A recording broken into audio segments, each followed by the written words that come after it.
the Bible says that the spiritual realm is more real than this earthly realm that we live in. So this earthly realm that we live in is not as real as the spiritual realm.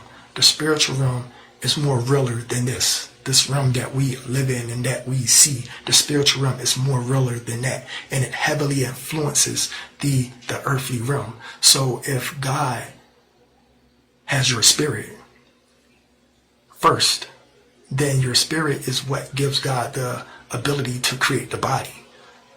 So the body is nothing but a physical manifestation of the spirit idea that he had of you. And so when you walk in this body, we just see what, basically what God was thinking. You are a manifestation of what God was thinking. You are now, you can be touched, but you are a spirit that possesses a soul and have a body. And so if you, like Jesus, if you're made in Jesus' image, if you're made in God's image, and Jesus said, I came down from heaven to do the will of the Father, to do the will of the one who sent me, then that means that you came down from heaven too, and you need to be doing the will of God. Instead, you're trying to do your will. And when you try to do your will, it's going to make you a lukewarm or a cold Christian.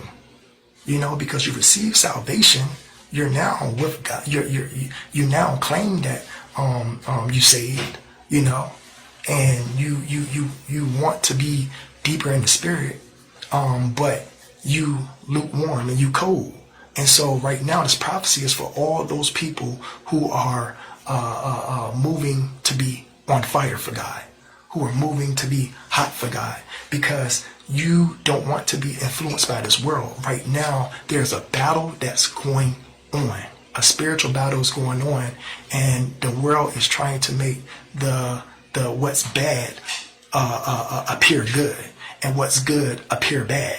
And then if you're good and you go against anything that's bad, then they try to badmouth you, counsel you, sit you down, fire you, almost make it a law, trying to make laws to where you can no longer speak out. And if you look in the Bible, Jesus spoke out and he corrected all things that were wrong. Anything that was wrong, Jesus corrected. And because he's a spirit, he can correct it at the spiritual level. He can correct it at your heart level, so he can hear what you're thinking in your heart, because he can read your spirit.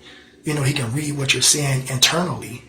And so many times in the Bible, people that were thinking things in their heart, Jesus would be like, but why did you just say that? Like, why would you think that? And then he will correct them.